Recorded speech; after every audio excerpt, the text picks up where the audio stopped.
पुण्यप्राप्ती व मोक्ष प्राप्तीसाठी काशीनंतर पुनतंबा हे महत्त्वपूर्ण ठिकाण मानले जाते। पुनतंबा येथे गोदावरी ही दक्षिण वाहिनी होते।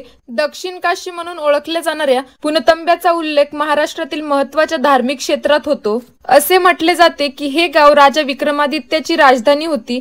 कदाचित हे एकमेव असे गाव आहे ज्या गावाला 11 वेशी आहेत। पुरातन काळी हे गाव धार्मिक विधी करण्यासाठी विख्यात होते।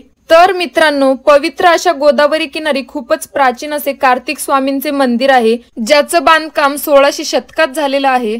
मंदिरात स्त्रियांना प्रवेश वर्ज्य असल्यामुळे मीही बाहेरूनच दर्शन घेतले आणि कार्तिक स्वामी मंदिराचा जीर्णोद्धार अहिल्यादेवी होळकर यांनी केला। याच गोदावरी काठी असलेले अहिल्याबाई होळकर घाट, ज्याचं काम स्वतः अहिल्याबाईंनी केलेलं आहे। कार्तिक स्वामींच्या मंदिराशेजारी भगवान त्र्यंबकेश्वराचे मंदिर आहे। या मंदिराच्या एका प्राचीन शिलालेखावरून समजते की मंदिराचे बांधकाम शके 1619 ईश्वर नाम संवत्सर ज्येष्ठ शुद्ध त्रयोदशी परशुराम रामचंद्र पटवर्धन बांधले आहे असे नमूद केले आहे। मंदिर परिसरात नागदेवतेचे आणि गणपतीचे मंदिर आहे आणि या मंदिरापासून काहीच अंतरावर घृष्णेश्वर, मुदगलेश्वर अशी महादेवाची मंदिर आहेत। येथे एकाच ठिकाणी तुम्हाला 12ही ज्योतिर्लिंगाचे दर्शन करता येते असे एकमेव ठिकाण आहे आणि अशा ऐतिहासिक धार्मिक ठिकाणाला आपण नक्कीच भेट द्यायला हवी। आणि तुम्हाला व्हिडिओ कसा वाटला मला कमेंट करून नक्की सांगा।